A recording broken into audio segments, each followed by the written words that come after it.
You are one of the world-renowned cardiologists, and besides that, you are the most interesting man on Joe Rogan. Elon Musk might be wealthier than you, but you are more interesting because your podcast was one of the most viewed podcasts on Rogan. Correct me if I'm wrong. Right. I have a new book out, Vaccines, Mythology, Ideology, and Reality. And Joe Rogan wrote one of the last comments on the very back at the bottom. Dr. Peter McCullough was right all along. Very nice. There you go. Short and sweet. Yeah, absolutely. I mean, you were you not? Well, you give Joe Rogan credit. Now, when Joe had me on, we were actually 2 years into the pandemic. Yeah. If you ever had me on again, I'd say, Joe, we made such a big hit, but you were pretty late on this. It's pretty late. Even when Tucker Carlson had me on, he was 18 months late. So let me tell you, in 2020, I don't know what you were doing, Joe. Were you doing very many podcasts trying to figure out what's going on? No, but I was watching those podcasts to figure out what's going on with But COVID. in 2020, there was almost none. It was interesting. In medicine, the grand rounds shut down. Everything shut down.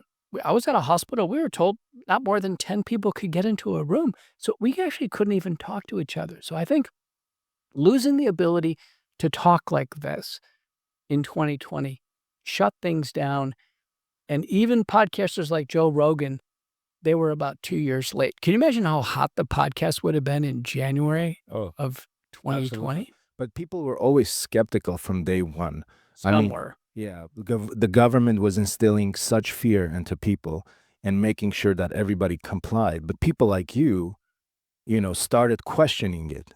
And that planted seeds into people's heads that, you know what, this guy must be right. He has a point. And then you went on to Joe Rogan. Well, listen, were you yourself afraid? You know what? I was, but I have a reason why. I mean, in the beginning, I wasn't. And then I was because I got COVID and I almost died. Okay, well, that's a reason to get afraid. Exactly. And I didn't want to go to the hospital. My wife, actually was the one who made me go to the hospital. I wasn't going to go to the hospital. I was in our house. I was quarantined in one of our bedrooms. She would just bring in my food, my water, my medication, and she would constantly say, hey, you need to go, you need to go, you need to go. And before that, there was a reason why she was constantly saying that is because I had AFib. And I had a terrible AFib. I had an ablation done. Mm-hmm. The ablation was unsuccessful. So at the end, they had to shock me. I'm like, then why didn't you just shock me in the beginning? So my temperature, my fever was not going down. I had fever continuously for like 8 days. Okay. Now, what month and year was this? This is end of 2019. Or beginning of 2020, if I believe. If I remember. This is the real Wuhan strain. Exactly. This is the most severe strain. Exactly. This was the most severe strain that I got. Okay. Anyway, she literally made me go to the hospital. My oxygen level was at 80%. They couldn't figure out what to do. They almost wanted to put me on a ventilator because that's what was popular. Now, hold on. Your oxygen saturation, 80%. Yes. But were you short of breath? Was I short of breath? I was. Could you talk, or did you feel like you were running a marathon? No, it was very difficult to talk. It was very difficult to talk. I was on 13 liters of O2, I believe, or 10 liters of O2, continuous nasal cannula. Because one of the observations we made through this is, and the Italians broke the story about May of 2020 when they courageously did the first autopsies. Now, I was in pathology once a week as my duties, and we shut down the pathology lab. We were afraid to do an autopsy. We thought we would somehow get this virus. But the Italians did an autopsy, and when people died, they didn't die of a pneumonia. It wasn't the lungs weren't full of fluid. Mm-hmm. They were filled with little blood clots. Interesting. And so the low oxygen saturation that occurs with blood clots, that's called a diffusion gradient, or what's called a VQ mismatch, a ventilation perfusion mismatch. It creates a low oxygen saturation that's out of proportion to the work of breathing. And so there's 3 papers now published on this, that what we can do is what's called permissive hypoxemia. Let the oxygen saturation go down, provided the work of breathing is acceptable and the mentation is acceptable. So I had, later in 2020, I had a doctor and her husband who we started seeing people die in the hospital. And you got the message. Where were you at the time? I was in Dallas at the time. You were in Dallas. And she says, Dr. McCullough, we're not going to the hospital. And so we did everything. Now, this was beyond November, so we had monoclonal antibodies. We did McCullough protocol, which was the whole story of the McCullough protocol is in my first book, Courage to Face COVID-19. So we did everything.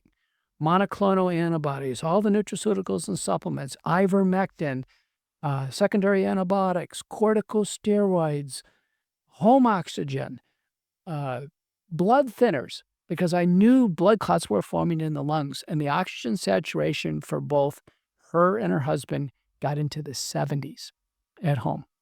And I would talk to them, say, well, we're pretty short of breath, but we're holding up, we're holding up. And I said, well, how are you doing in terms of thinking? Well, we're still clear in our thinking. And they said, we're going into the oxygen saturations in the 60s when we, go to get something to eat in the kitchen, what have you, exert ourselves a little bit. I said, well, just hang on. You know, when you get to the point where you can't manage the work of breathing, that's the time to hit the panic button. But I said, when you go into the hospital, for sure you will go on the ventilator. For sure. That's going to happen. And this lasted about 3 to 4 weeks, and they pulled out of it. Later on, I went to a symposium, and we reunited and saw each other. And there's 3 papers now published on this. The key was to use ivermectin. Ivermectin helped unhook these red blood cells that were stacking together. It's a process called rouleau formation. Probably as early 2020, did you get any ivermectin? I have no clue. Did you get any at home? Do you have any hydroxychloroquine at home? No, I did not. What did you have at home to treat? Ibuprofen. That's it. Motrin, Tylenol. So what like this. what the published analysis... Very generic drugs, yeah. Joe, what the published analyses show is the only people who ended up going to the hospital, it's not your fault, is they didn't get early home treatment. And once we developed early home treatment protocols, so the McCullough protocol was published in the American Journal of Medicine in August of 2020.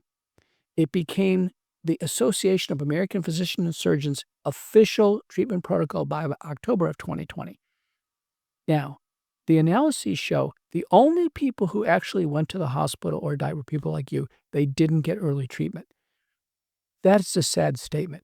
If our government would have assisted me and doctors in my circles to treat high-risk people at home, and you were high risk because of this AFib, you had this cardiac history, we wouldn't have had the loss of life. I had dual-side pneumonia. And what saved me was I got the blood transfusion with antibodies in it, plasma. Plasma exchange. So I had a plasma exchange, and then after the plasma exchange, like literally within, I would say, 4 or 5 hours, completely different. But that's how the monoclonal antibodies work. So with monoclonal antibodies, the first one came out in November of 2020, is bamlanivimab. They're like a miracle. Trump got monoclonal antibodies, by the way, when he got COVID in April of 2020. Do you know there were 6 of these that came out sequentially over time? And within a few weeks, each time the government pulled them off the market. Really? And our government bought enough of these monoclonal antibodies, which I used in hundreds of patients. They were safe and effective, but the government pulled them off the market within a few weeks or months. For what reason? They said, well, they're probably not going to work because the virus is mutating.